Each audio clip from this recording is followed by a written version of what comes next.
السلام علیکم ورحمۃ اللہ وبرکاتہ۔ اعوذ باللہ من الشیطان الرجیم، بسم اللہ الرحمن الرحیم۔ قالوا اجئتنا بالحق ام انت من اللاعبین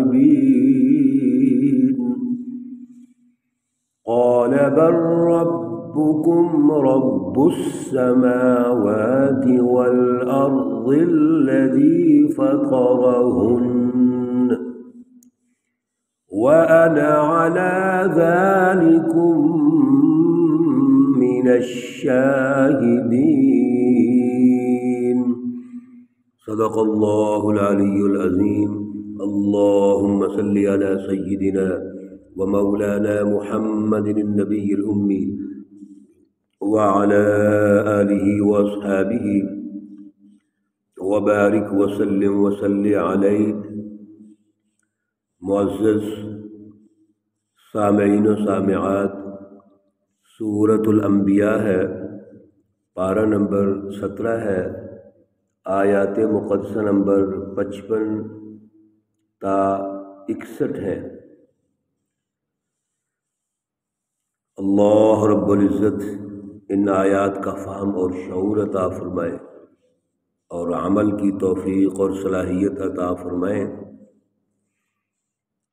اس رکوع کے آغاز میں یہ عرض کیا تھا، گزشتہ درس میں یہ بات ہوئی تھی کہ یہاں سے ابراہیم علیہ السلام جو امام انسانیت ہیں، تحریکی حنیفی کے امام ہیں اور آنے والے دور کے وہ رہنما اصول ہمیں دے رہے ہیں،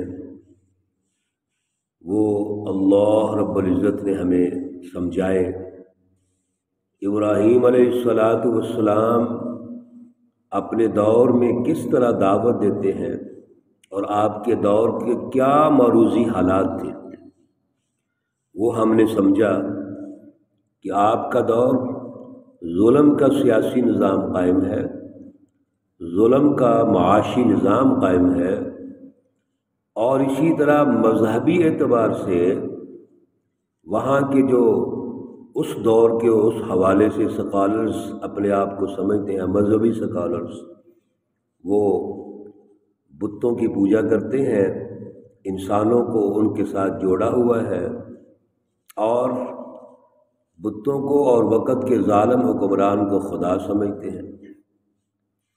اب ابراہیم علیہ السلام اس مرض کی پہچان پیدا کرتے ہیں، انسانوں کے دماغوں کو جھنجھوڑتے ہیں، ان کو ہلاتے ہیں، غور و فکر کی دعوت دیتے ہیں۔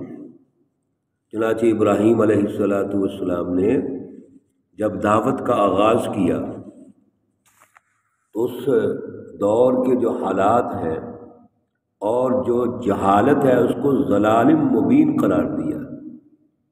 اس وقت جو معلومات ہیں یا جو علم ہے یہ جہالت ہے، یہ صریحاً گمراہی ہے، جس میں آج کے حالات میں بھی ان کو کوئی فائدہ نہیں ہے اور اس پر مستقبل کی عمارت تعمیر نہیں کی جا سکتی۔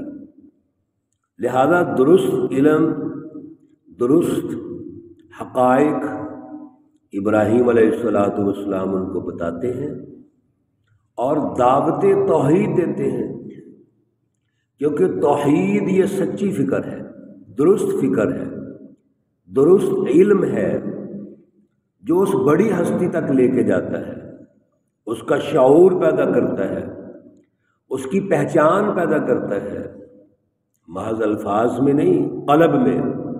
جب قلب اللہ سے جڑ جاتا ہے، اللہ سے اس کی وابستگی ہو جاتی ہے، تو پھر شعور پیدا ہوتا ہے، پھر انسان اس دل میں اللہ کے علاوہ سب کا انکار کر دیتا ہے۔ اس لیے میرے عزیزو دوستو یاد رکھو، یہ دل مرکز ہے فیصلوں کا، مرکز ہے شعور کا۔ اس میں دو خدا نہیں ہو سکتے، دو ہستیاں نہیں ہو سکتی، دو معبود نہیں ہو سکتے۔ اس دل میں ایک ہی معبود ہونا چاہیے، ایک خدا، ایک بڑی ہستی جو عالی نال ہے، خود مختار ہے، وہ اللہ کی ذات ہے۔ جب اس دل میں ملاوٹ ہم پیدا نہیں کریں گے تو پھر سچی توحید ہماری اس قلب میں، دماغ میں، ذہن میں اور پورے ماحول میں اس کی رٹ قائم ہوگی۔ آج ہم کمپرومائز طریقے سے چلتے ہیں، اللہ کی توحید کا دعوت بھی کریں گے، بڑے بڑے پروگرام ہوتے ہیں توحید پر، مساجد میں بھی درس ہوتے ہیں، اسی طریقے سے بڑے بڑے چینلز اب نکل آئے ہیں، لیکن رٹ نہیں ہے۔ کیوں؟ ہم نے توحید کو محض الفاظ کی حد تک سمجھا ہے۔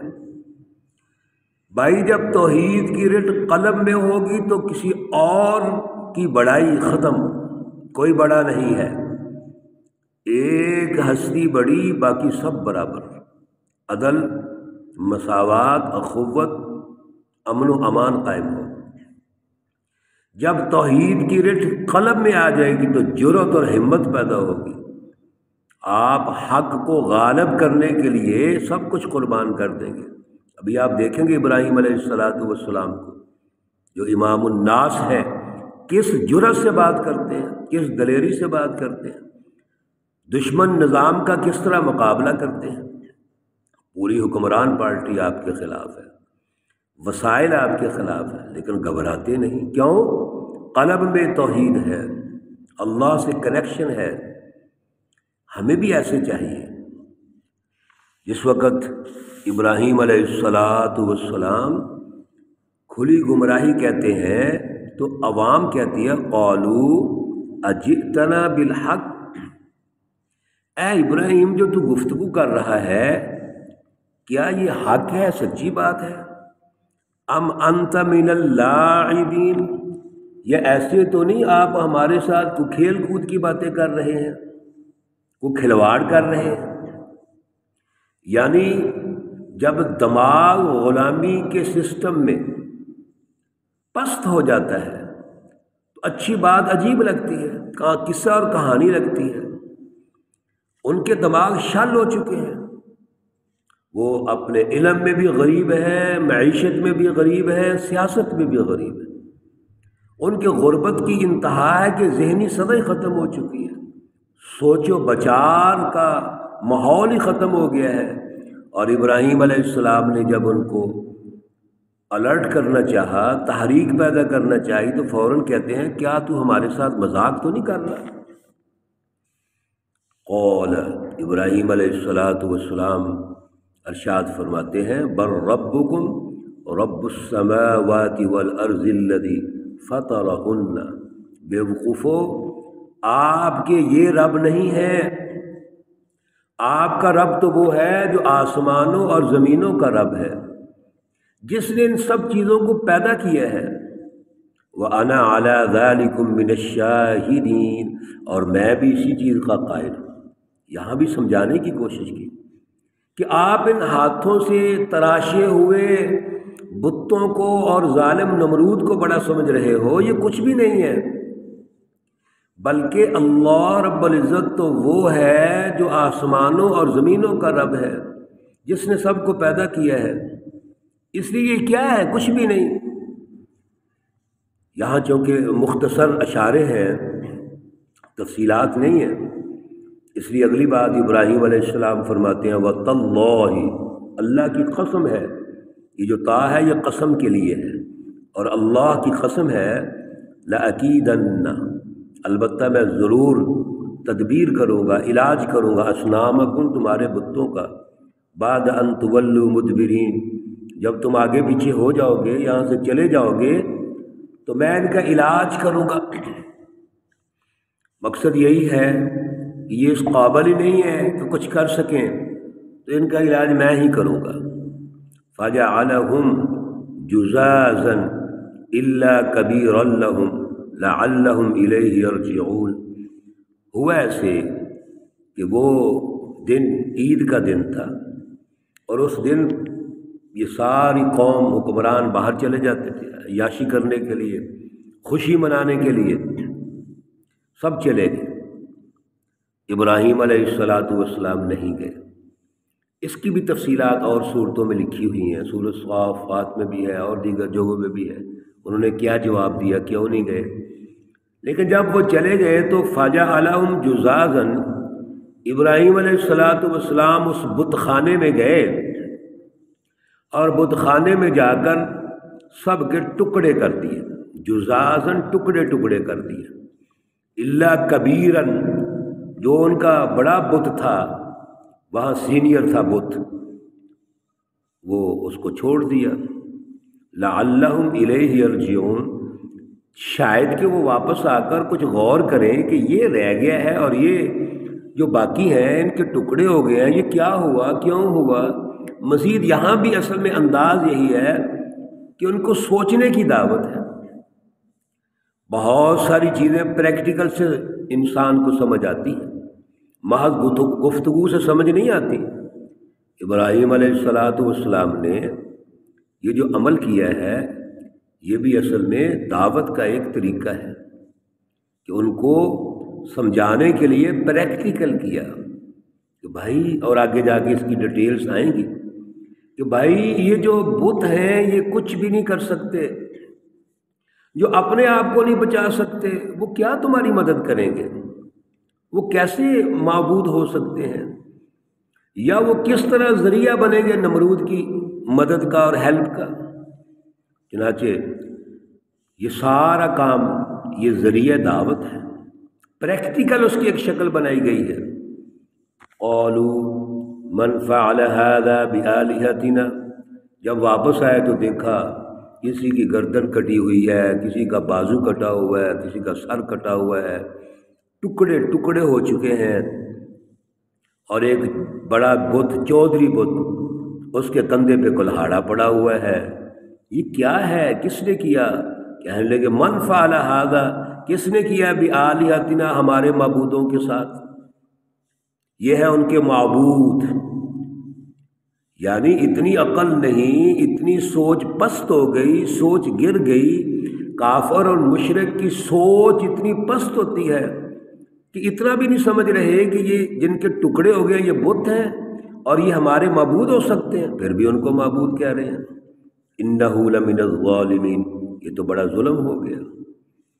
قالوا سمعنا، کچھ لوگوں نے کہا ہم نے سنا تھا، یہ ابراہیم جو باتیں کر رہا تھا نا ہمارے بتوں کے خلاف، اور اپنی جو توحید ہے بڑی اس کو پیش کر رہا تھا، اس وقت اس نے کہا تھا فتن، ایک نوجوان ہے، یذکرہم، یہ ان بتوں کا ذکر کرتا ہے، یقال لہ ابراہیم، اس کو ابراہیم کہا جاتا ہے، اس کا نام ابراہیم ہے۔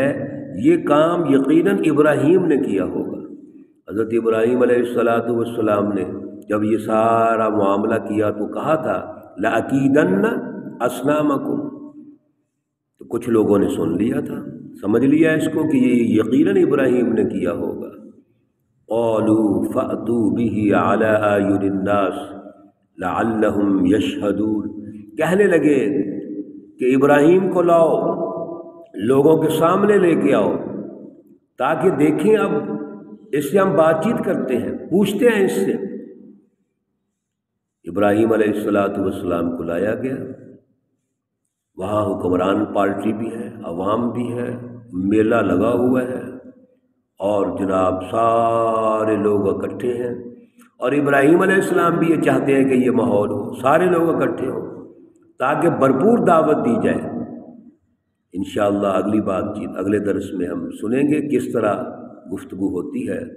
اللہ رب العزت ان انبیاء کی اس سیرت اور اسوہ حسنہ کو سمجھنے کی توفیق عطا فرمائے، اور آج کے دور میں عمل کی توفیق اور صلاحیت پیدا فرمائے۔